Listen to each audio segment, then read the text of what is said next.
Je crois que j'ai toujours aimé la peinture, de tout temps. Même étant gosse, je dessinais, j'aimais la couleur comme tous les enfants. Mais au lieu que ça soit une courte maladie, ça a été une longue maladie qui, à 64 ans, continue encore d'être aussi violente qu'à l'âge de 20 ans, et peut-être même plus forte encore.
Quels sont alors vos peintres préférés? Quels sont ceux qui vous ont appris le plus et le mieux ce métier dont vous parlez? La source d'émotion, me trouvant à Paris, j'ai surtout regardé les peintres de Paris. Et quand je dis les peintres de Paris, je pense beaucoup à la lumière impressionniste. Mais aussi, poussant plus loin, uniquement les tons de vibration. Paris a été un des éléments de votre apprentissage, en quelque sorte. Bon, alors nous sommes à Paris. Paris, au fond, on peut le dire, c'est le berceau de votre art. Expliquez-nous la genèse de votre amour. Jamais déçu pour cette ville de Paris. D'abord parce que je pense que Paris, c'est la ville des poètes. Vous y êtes arrivé à quel âge? Vous êtes, Eh bien, mes parents étaient déjà à Paris. Et je suis venu au monde en Italie, à Plaisance, quand mes parents étaient en vacances là-bas. Mais ensuite, à l'âge de 2 mois, mes parents m'ont rapporté à Paris. Et j'ai grandi à Paris parmi des amis à l'époque poètes. Je pense à Paul Fort, à Carco, à Dorgenès, à Sandra, enfin... Ça, vous les avez connus un peu plus tard. J'insiste un peu sur l'enfance parce que je crois que bien souvent, l'homme adulte se dessine dès l'enfance. Or, ce qui me frappe chez vous, lorsque je discute avec vous, c'est que véritablement, j'ai le sentiment que la peinture vous habite depuis votre enfance la plus jeune. Donc, Toujours. Alors, est-ce qu'enfant, vous vous promeniez dans les rues de Paris? Est-ce que vous regardiez les spectacles plus qu'un autre? Est-ce que vous dessiniez en marge de vos cahiers? Que sais-je? J'ai toujours dessiné, toujours étant jeune, dessiné. Et à l'époque, à Paris, il y avait beaucoup plus de peintres que maintenant dehors. Et étant gosse, au bord de la Seine, ou au Pont-Marie, ou un peu partout dans Paris, eh bien, on se mettait derrière ces peintres, et on regardait, et on rêvait, et on voyait le travail de ces gens qui copiaient le paysage, avec amour, avec sagesse, ce qui est une chose très difficile à faire, contrairement à ce qu'on pense.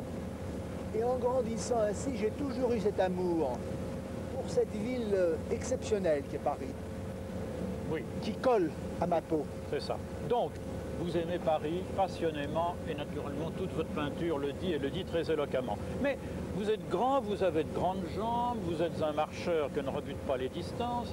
Vous voici devant Notre-Dame, vous voici place sur Stimbert, vous voici sur les quais de la Seine, devant le Vert-Galant, que sais-je.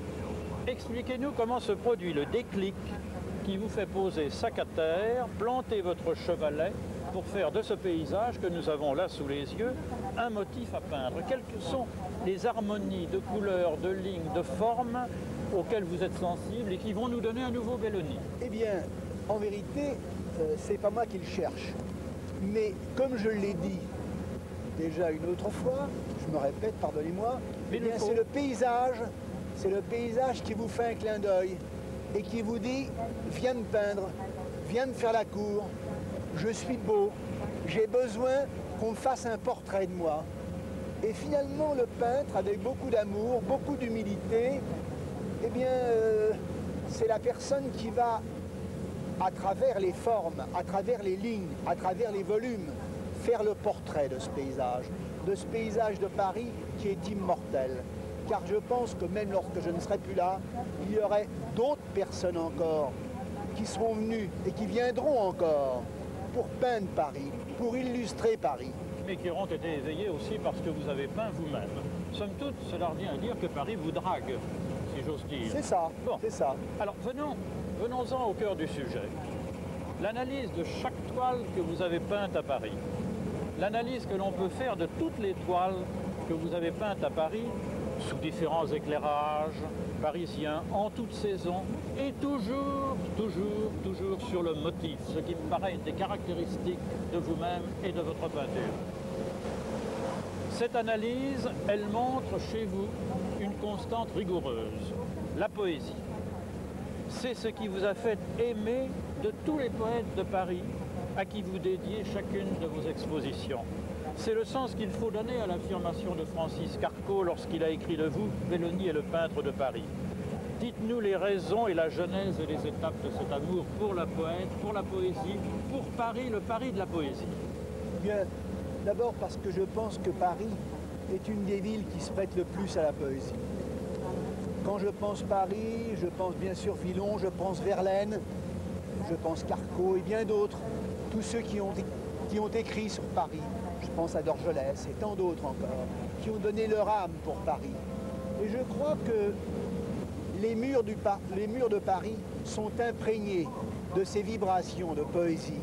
Avec le temps, ils nous les renvoient et que nous les absorbons.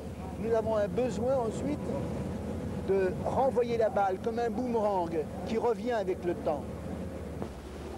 Renoir disait « J'aime un paysage lorsque j'éprouve l'envie de me promener dedans ». Depuis un quart de siècle que je vous connais, chacun de vos tableaux me donne cette envie. Pour vous, est-ce qu'une toile, ce n'est pas une invitation lancée à l'amateur de se laisser aller au coup de foudre?